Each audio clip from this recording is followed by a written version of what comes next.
Bueno, sean bienvenidos a este podcast que se llama De Hombre a Hombre. Y para mí es un gusto estar presente con dos eminencias de todo lo que tiene que ver con el derecho. De este lado tenemos a mi licenciado, el licenciado José Luis Colorado Rosas, gran amigo, máster. ¿Qué te puedo hacer, Milik?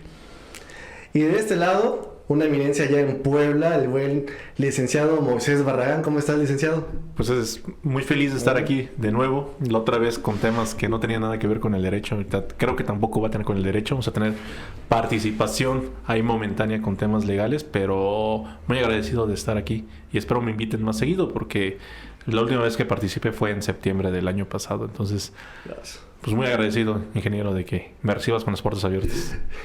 Oye, Lick, hace rato estábamos hablando sobre un tema muy importante y era, ¿por qué los abogados no se hacen publicidad? Fíjate que es un tema sí muy importante porque por lo regular nosotros no lo hacemos, no acostumbramos a hacernos publicidad por las redes sociales. No sé, la verdad, no sé por qué. Pero bueno, ahorita estamos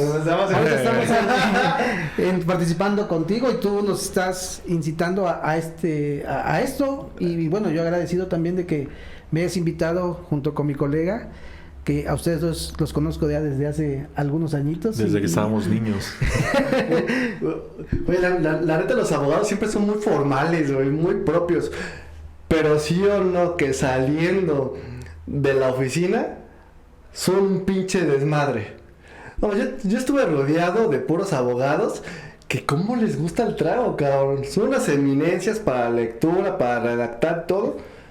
Pero qué tan cierto que todos los que se forman en derecho son unos pedotes.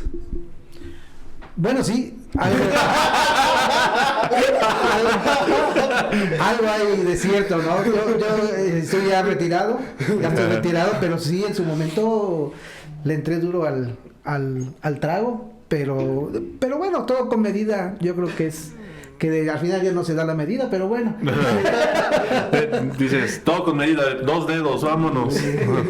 Pero sí es bonito el ambiente, es muy bonito el ambiente, platicar, convivir, te echas el trago, todo es bonito en su medida. Oye, una pregunta, ¿qué tanto es de real toda la parte que ven en su formación, es decir, en la escuela, comparado con la parte de ya salirte a los putazos? O sea, ¿qué tanto te sirve haber estudiado y qué tanto de real es ya encontrarte a los golpes?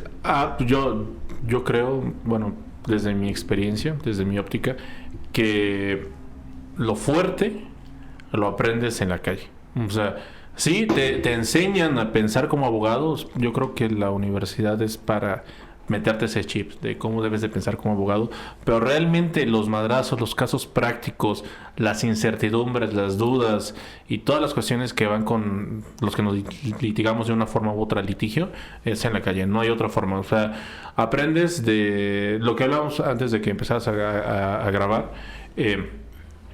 Empezamos muchas veces a madrazos, o sea, aprendiendo en ceros. Yo creo que en ceros. Yo creo que sí. eso es. Llegando a audiencias. Desde mi punto de vista es en ceros. Llegando en audiencias temblando de madres. ¿Qué voy a hacer? ¿Qué voy a decir? Si me dan el uso de la voz que digo, nada más protesto su señoría. o es cuánto.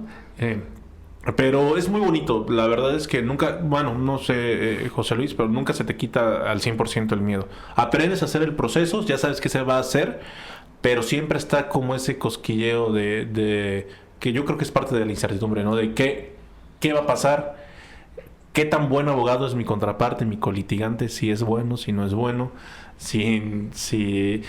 Y una cuestión también de puntualizar, en ese asunto es no engancharte también con los asuntos. O sea, desde mi óptica, ya como abogado laboralista con los trabajadores, piensan que uno va a darle las gracias y casi te lo estás diciendo como si tú fueras el patrón.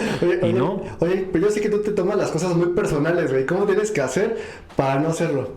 Bueno, es que en mi vida privada sí me pongo un poquito pedante, pero en el trabajo, en el día a día, La verdad es que no. O sea, tú sabes, como profesionista, sabes que con tu contraparte no se lo va a tomar a pecho. Inclusive hay asuntos que me atrevo a decir aquí frente a la cámara que lo resuelves hablando fuera del juzgado con tu contraparte. De hecho, tocas un punto muy importante que me decía el licenciado aquí, José Luis. Siempre me dice, antes de que vayas a hacer algo, intenta hablar con la otra parte. Y es de lo que yo parto realmente. En muchos de los asuntos que, la verdad, hemos finiquitado, ha sido porque me dice, ¿sabes qué? Antes de que te metas en pedos legales, o antes de que empieces con tus demandas, o denuncias, o todo ese desmadre, acércate y habla con la otra persona y busca darle solución, porque si no va a ser un caos. Creo que ya para darle también a José Luis el uso de la voz, ya me estaba apropiando del micrófono, pero ¿Cómo hablan con los tecnicismos en uso de la voz? Que no sé qué. me apasiona un poco. Yo creo que eso es ya muy de la vieja escuela.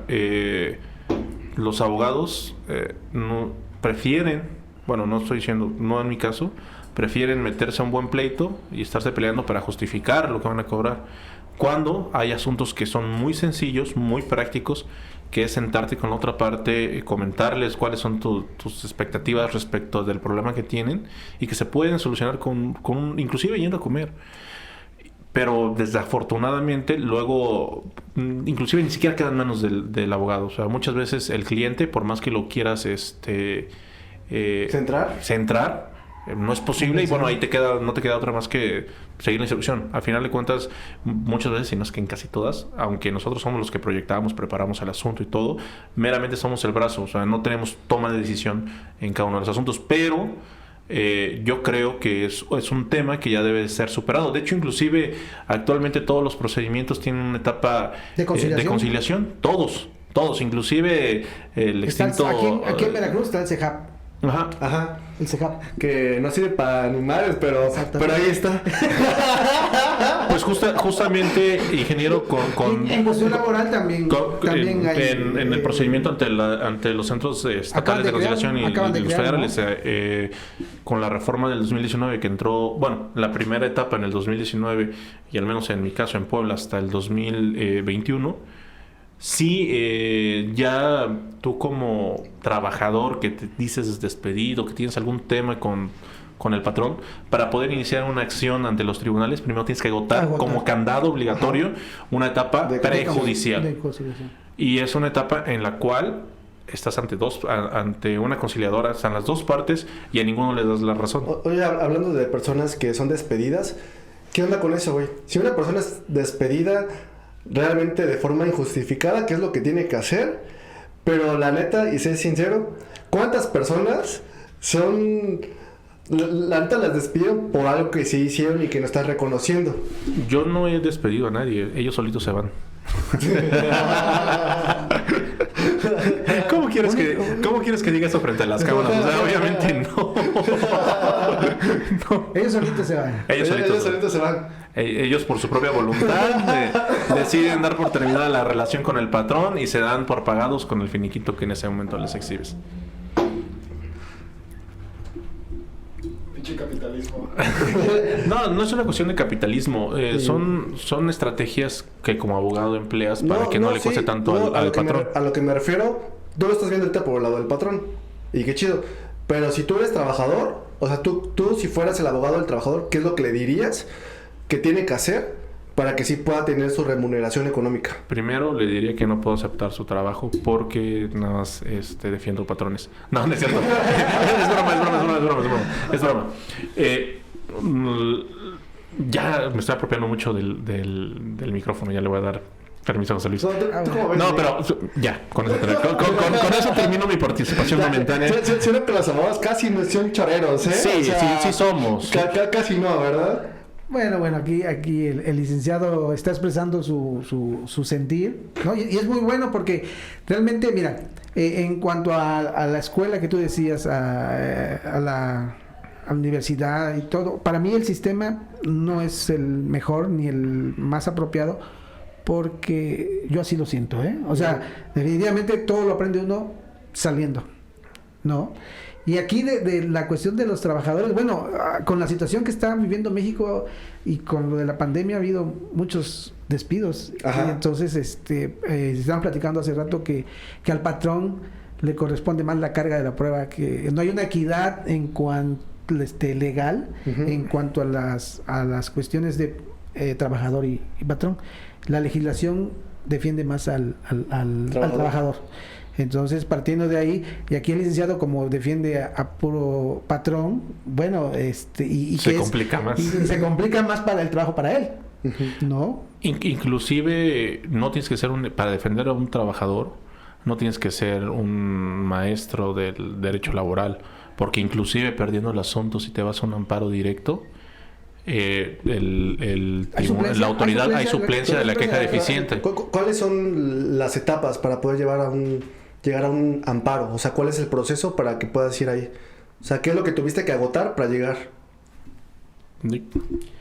Bueno, en cuestión laboral... Depende de la materia, ¿no? Depende de la materia. Por ejemplo, aquí en cuestión mercantil, en cuestión civil porque fíjate, cada materia tiene sus recursos. O sea, en mercantil hay unos, en civil, por ejemplo, si sale la sentencia, una vez que sale la sentencia definitiva, lo que procede es el recurso de apelación. El recurso de apelación que lo ve un superior, en este caso los magistrados de la sala en el estado de Veracruz, porque aquí estamos en presencia de un licenciado que litiga en Ciudad de México y Puebla. Entonces son diferentes los conceptos de los juzgados. Pero bueno, aquí la cuestión es, los magistrados de la sala son los que ven el recurso de apelación y el otro recurso que es un juicio, ya no es recurso, es un juicio, el juicio de amparo en contra de la apelación, que es la última instancia,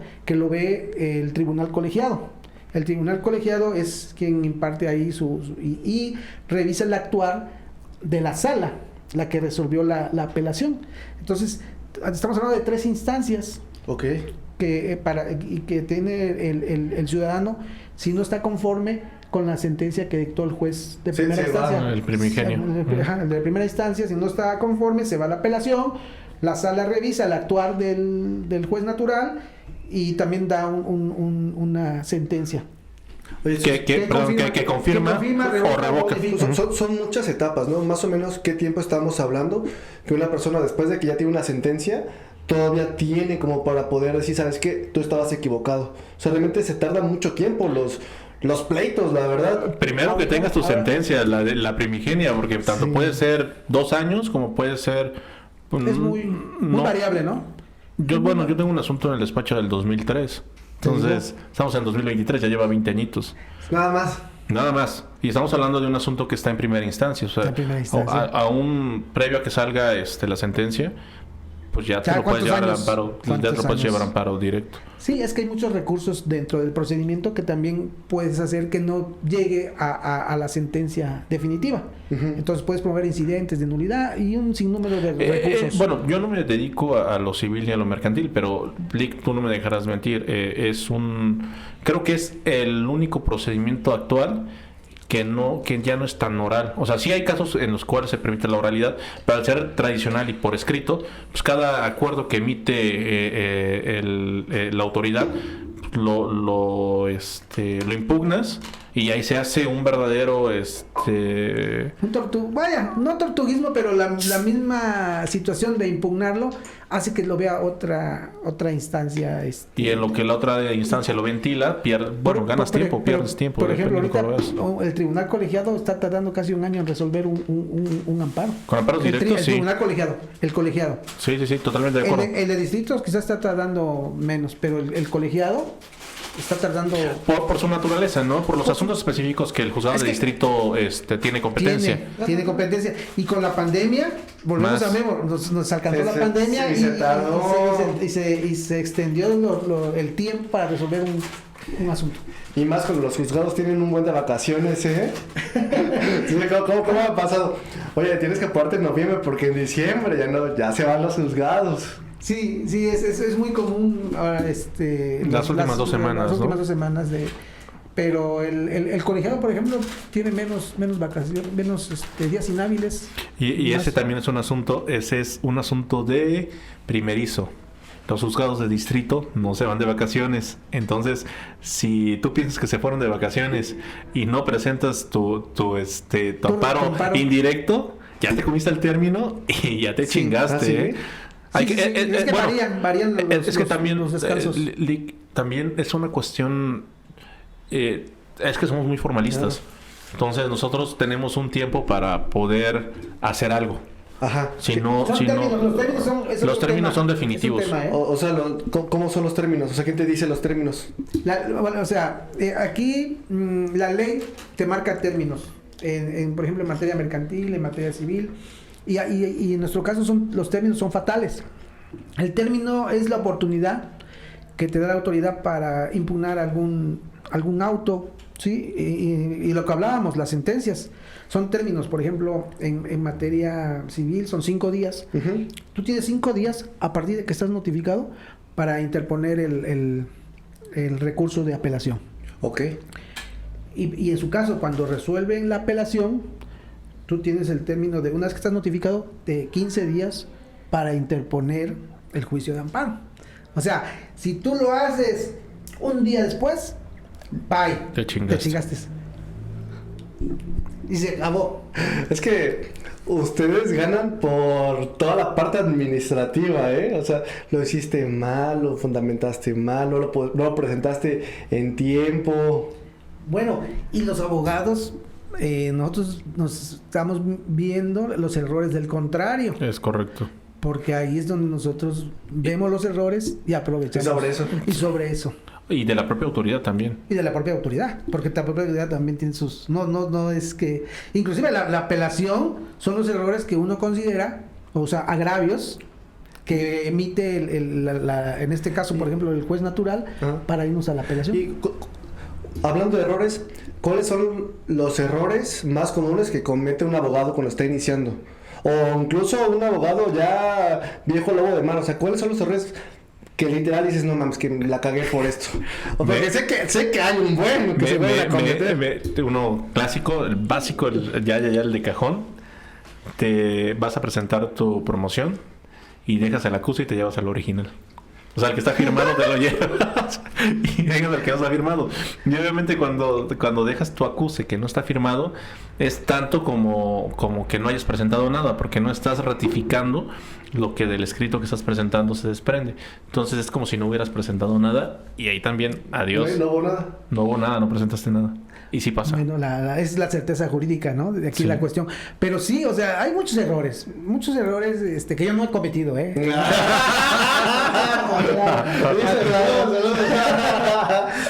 Pero es muy común, por ejemplo, un término, hablando de un término, vas y lo presentas en otro juzgado, no en el que le tocaba. Imagínate. Y más en Ciudad de México, yo creo que hay terrible.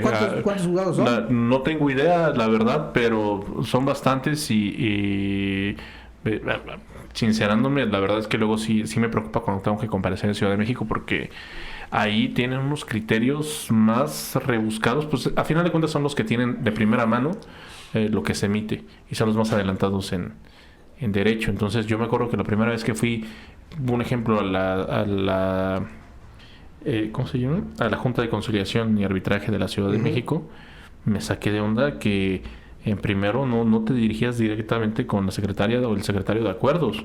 O sea, ahí se van turnando los secretarios de acuerdo al turno de la mañana para evitar algo, la corrupción. Entonces, no a fuerza te va a tocar con el mismo secretario y así impides que... Y aparte les dejaban propina. Les dejaban 20 pesitos después de cada audiencia y eso fue algo que a mí Pero, ¿a poco sí pasa que hay corrupción dentro de este ramo, eh? Es un tema interesante. No, aquí en la ciudad de Córdoba no la hay. Si quieres omitimos un poquito eso, pero ¿qué pasa? No vaya a ser algo malas. Sí. Pero sí me gustaría saber un poquito acerca de la papa, o sea, de lo bonito, de lo rico. ¿Cuáles son los casos que les han pasado así más cabrones y cómo los han llegado a resolver? Yo me sé algunos tuyos muy chidos, la neta. No sé si nos puedas contar un poquito más acerca de alguno de ellos.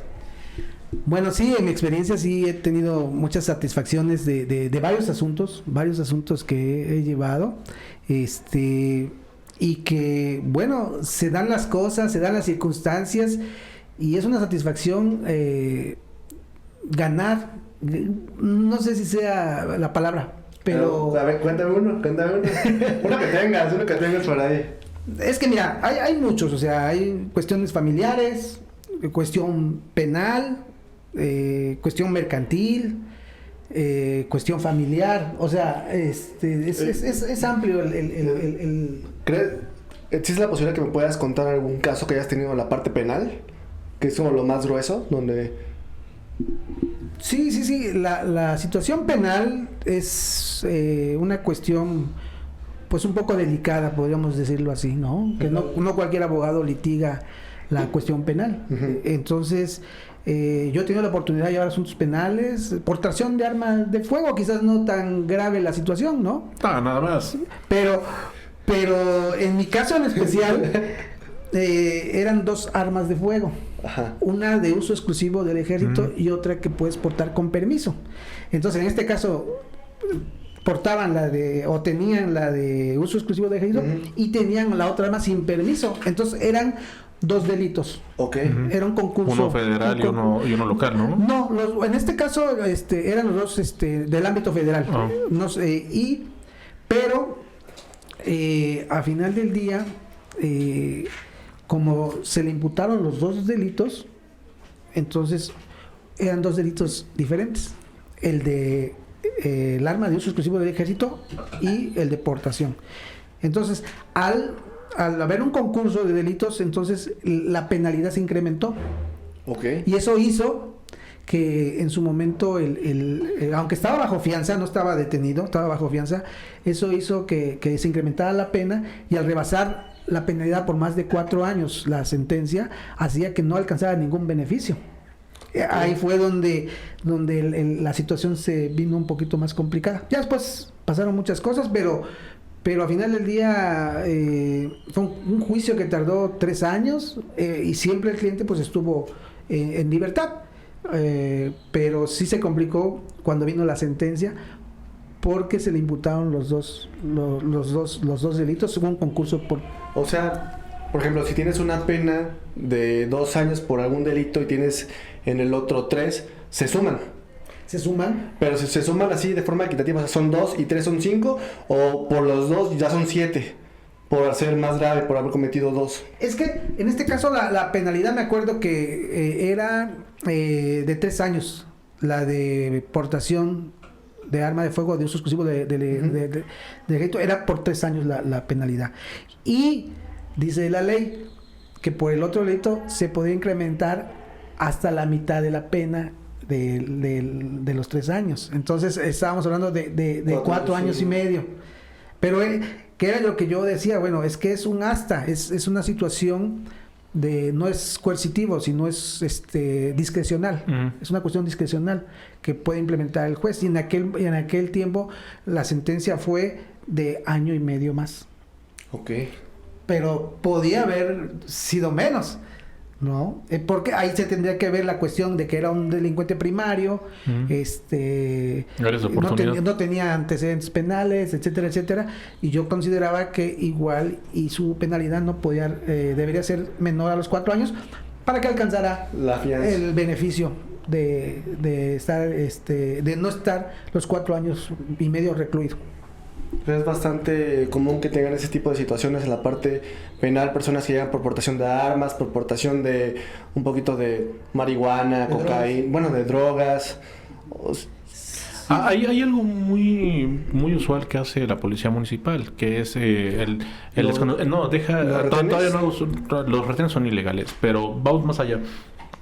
Ahorita que tocas el tema de la marihuana, la ley la Ley General de Salud establece que para aportación de marihuana, o sea, hace la distinción entre cuando se trata de narcotráfico y cuando se trata de narcomenudeo. Okay. Cuando se trata de narcomenudeo es de 5 gramos a 5 kilos, y de 5 kilos 1 gramo para arriba es narcotráfico. Entonces ahí hay una laguna que es qué pasa con los casos que tienen de menos de 5 gramos para abajo. Entonces pues es que no es punible, porque la ley no está señalando que haya una consecuencia jurídica en contra de que tú traigas menos de 5 gramos de marihuana. Y es una cuestión con la cual se aprovecha mucho la policía estatal, la policía municipal, que traes tu porrito de droga y vámonos, te retienen y te ponen a disposición. ¿Para qué? No te van a vincular, pero sí te van a sacar ahí los pesitos de tu bolsa para dejarte en libertad. Entonces es una cuestión muy que pasa mucho. Lo que dices de los retenes. ¿Qué onda con los retenes? Los retenes son ilegales. No, ¿por qué? Porque van en contra de unos derechos fundamentales que son el 11, el 14 y el 16 constitucional. O sea, te impiden el libre tránsito, es un acto de molestia y no está fundado y motivado. Entonces, por el simple hecho de ello, pues no te pueden detener. Conozco una persona que se pone muy perra cuando lo detiene en un retén, y esa persona la estoy mirando en este momento.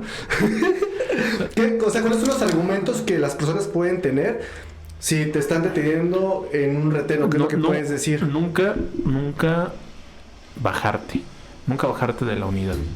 Lo primero es siempre mantenerte educado. A veces cuesta por el enojo, pero siempre mantenerte tranquilo. Lo principal sería marcar a tu abogado en dado caso de que así lo requieran. Mi número es 22 11 63 58 55. Pero ya sí. ¿Me puedes repetir, por favor? Oye, no, pero no se hace publicidad, Pero ya fuera de broma, por lo general las detenciones de este caso, que no son administrativas porque no lo está haciendo el tránsito municipal, es una autoridad que está meramente para ¿cuál es la palabra? ¿Protegerte? No. Lo que hacen los municipales es de prevención. Es prevención. Es prevenir que pase alguna cuestión. Entonces, cuando te detienen, por lo general te pides que te detienen y que le muestres la tarjeta de circulación y que te bajes para una inspección de rutina. No hay inspecciones de rutina, es un acto totalmente ilegal, unilateral de la autoridad, y es un acto de molestia. Entonces, lo primero es no bajarte del vehículo, sí bajar la ventanilla. Buenas noches, oficial. O buenas tardes, buenos días. ¿Por qué me estás deteniendo? No, te estoy deteniendo porque me parece sospechoso de que hay algún vehículo que estén buscando en este momento con reporte de robo. Hay alguna cuestión, o sea, tú lo puedes increpar. Y lo primero es que ellos como servidores que están haciendo un acto de molestia deben de fundar y motivar todas y cada una de las actuaciones. Y primero, por protocolos, identificarse. Y es algo que veo seguido cuando me detienen. Nunca se quieren identificar. Nunca quieren que los grabes, nunca quieren comentarte por qué se están deteniendo, ni siquiera lo pueden justificar. Entonces, lo primero es no bajarte del vehículo y en este caso preguntarle por qué te está deteniendo. Y si te está no, es que sabes que se me hace sospechoso, o sabes que traes polarizados, perdón, pero tú eres un policía municipal, eso no es tu competencia. Entonces, me permite seguir transitando, siempre de forma educada, pero nunca bajarse, porque en el momento en el que tú te bajas, ya quedas a merced de este funcionario. Y es que fíjate que si verdaderamente la autoridad hiciera su trabajo, de que con esos famosos retenes disminuyeran la situación que estamos viviendo, pues bueno, entonces inclusive uno diría, bueno, está bien que lo implementen y adelante. Pero al final del día no hay ningún beneficio. No hay ningún beneficio para la sociedad, sino que precisamente la molestia de la ciudadanía, porque al final del día somos los que más sufrimos esas consecuencias y que son actos de molestia. Pero bueno, ya independientemente de eso, bueno, la otra cuestión es que sí hay una situación de que ellos pueden hacer una revisión por prevención. Desgraciadamente sí lo permiten y lo hacen, por eso lo hacen. Pero sí es molesto, la verdad, porque ningún beneficio obtiene la ciudadanía, sino únicamente que se logre la molestia del ciudadano. Pero entonces no está la capacitación también del oficial, porque el oficial como acto de autoridad debes de fundar y motivar porque estás haciendo esta actuación. Entonces, aunque sea de prevención, ellos tienen una obligación constitucional que los obliga y los constriñe a establecer por qué te están deteniendo. Entonces, primero que se identifiquen, después que te digan por qué te están deteniendo y que fundamenten y motiven el por qué lo están haciendo. Solo así, en dado caso, yo permitiría, en casos de prevención, que pudieran revisar el vehículo, pero por lo general es nada, revisión de rutina y te bajas o te bajo. Voy a tener que ir cortando esta parte. Ya para ir cerrando, en conclusión, ¿qué es lo que tienen que hacer las personas en dado caso de que los tengan que detener en un retén? O literal que la policía de la nada, vas en tu coche, a lo mejor vas solo y te detiene. Para no hacer un problema minúsculo mayúsculo, yo lo único que recomendaría es bajar el cristal, preguntarle por qué te estás deteniendo. Si en alguna cuestión está siendo educado el oficial y te está pidiendo que te identifiques, no la tarjeta de circulación, que te identifiques y en todo caso te bajes, pues hacer caso, simplemente que esté bien iluminado el lugar si es de noche o en alguna zona transitada, y siempre estar, inclusive grabar qué revisión y dónde se hace revisión para evitar que te vayan a plantar algo. Si es alguna cuestión en la que te están diciendo que hay algún vehículo que tu vehículo tiene reporte de robo o que podría tener reporte de robo, simplemente no bajarse del vehículo y darle la tarjeta de circulación y establecer que el NIF lo tiene ahí enfrente. O sea, el registro que tiene el vehículo está a la vista. Y lo puedes ver. Y ya con el registro puedes saber si el vehículo tiene reporte de robo o si no tiene reporte de robo o si está alterado. Ok. Link, ¿algo que quieras agregar?